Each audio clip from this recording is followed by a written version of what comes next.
Welcome to our tutorial on dewatering equipment. This tutorial is suitable for the Level 3 Technical Certificate in Paper Making.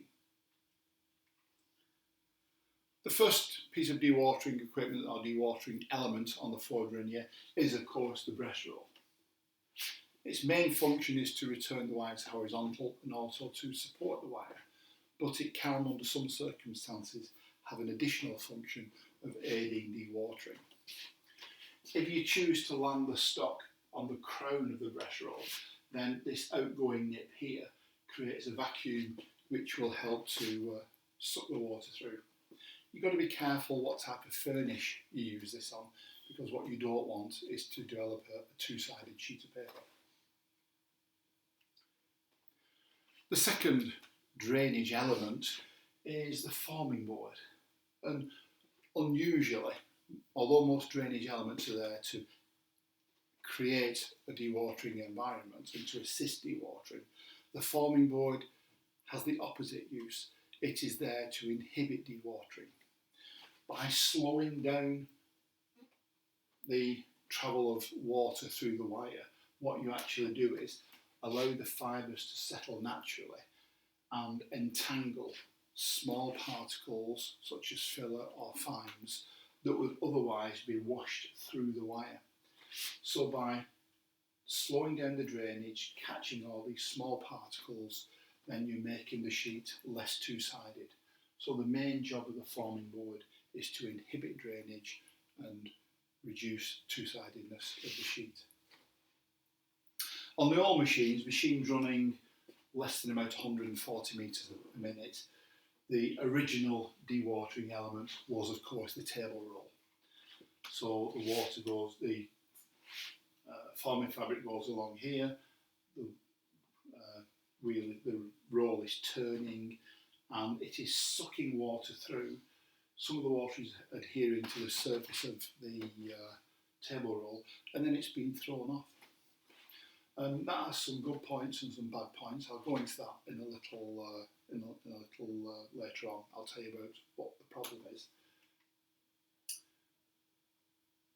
Table rolls were overtaken by hydrofoils, or foils as everyone calls them. Foils are normally made out of high density polypropylene. They sometimes have a ceramic insert in them, and the idea is that as the wire travels over the hydrofoil, first of all the hydrofoil supports the wire, but then you've got this angle here. That angle creates an outgoing nip, and that outgoing nip will then suck the water through. Hydrofoils are very aggressive. These angles here are typically between 0 and 3 degrees, and when you set up your table you normally start up with 0 angles and then go up 1 degree, 2 degrees, 3 degrees, or even in half degree steps. If you apply too much vacuum too quickly, then you'll get problems of sheet sealing and poor retention and double-sided and two-sided sheets. Once you've gone past the foil stage, you then move into the area of vacuum foils. Vacuum foils, very similar to foils, but rather than allowing all the water to be sucked through the foil and then drop down onto the floor or into a save all, you catch all the water in a box, send it down a drop leg, and then as the water goes through the drop leg, you create extra vacuum and that sucks even more water through the sheet. So up to now, all our vacuum have been produced for free, so we've got free dewatering. Once you've gone through the table roll or foil stage and then the vacuum foil stage, then we can't get any more water out for free. We have to start paying for water. And so we need to set up vacuum pumps and link vacuum pumps to what we call flat boxes or wet boxes and pay money, pay electricity to suck all that extra water out.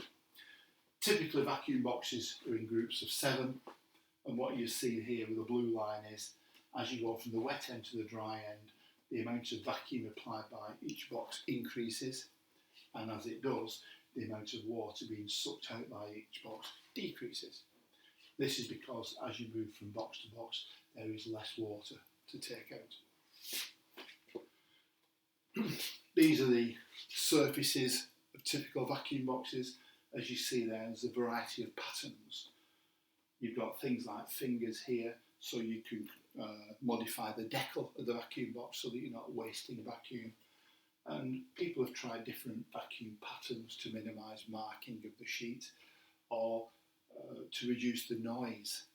Noise is a very big problem with vacuum boxes. It can affect hearing, there's health and safety issues. So there's been a lot of experiments on designing vacuum boxes that operate with minimum noise. I said earlier that I would tell you about the problems of table rolls. So these are the pressure profiles developed by various pieces of equipment. Here we have a standard table roll. The forming fabric is coming in this direction. Here you have an outgoing nip. That creates a negative pressure pulse or a vacuum. That's what's sucking the water through. Where the fabric touches the top of the table roll, you get a positive pressure pulse, which will make the stock jump, and any flocks that are beginning to form will be dispersed. But the water that's adhering to the surface will get thrown up, and it will hit the bottom of the forming fabric. So you'll get another positive pressure pulse there, and that will also shake up the stock and break up any flocks that are formed. So that's a really good regime for breaking up flocks that are forming on the wire. The negative side of this is, once this speed gets beyond about 140 metres a minute, then this pressure pulse becomes so large, it literally punches a hole through the sheet. So above 140 metres a minute, you can't use table rolls, so you have to use foils. So again, if you look at the pressure pulse, here where the wire touches the beginning of the foil, you get an initial small pressure pulse which will disturb the stock, and then depending on the length of the foil and the angle, you will create a negative pressure pulse which will suck the stock through. With the vacuum foils, same idea, initial positive pressure pulse where it touches the foil, suction caused by the angle of the foil, and then finally here, suction because of the drop leg as the water drops down the drop leg that's been collected in that box. The final place on the machine where you can remove water is the couch roll. Some machines operate with a solid couch roll. Most mills operate with a vacuum couch roll. So we have a vacuum in here. As the sheet comes along, it goes over that vacuum. It's the last chance to remove any water relatively cheaply. Transfer roll there into a press felt and off into the press section. So a summary of what we've talked about in this section. Breast rolls are there, they return the wire to horizontal, they support it, and they can be used to help to dewater the sheet. Forming board is there to slow down drainage. By slowing down drainage, you're reducing the two-sidedness of the sheet. You are giving particles time to become entrapped by that fibre matrix. Foil angles typically start up at 0 degrees and go up in either ½ degree or 1 degree steps up to a maximum of 3 degrees. Because these are so powerful, there are problems with these. So there's a chance of sheet sealing, there's a chance of two-sidedness, and you want to get poor retention, you're going to drag fibre and fines and filler through, reducing retention. Vacuum foils collect all the drainage water, direct it down a drop leg to produce some extra free vacuum. High vacuum boxes use electricity generated by a vacuum, so this is the first paid for removal of water in the Ford rigger. And finally, there are solid and vacuum couch rolls, and it's the last chance to remove water. But you can get this problem called shadow marking, where you suck too violently and you pull through the very, very tiny particles. Thank you for listening to this tutorial. I hope you've enjoyed it, and maybe I'll see you in another one.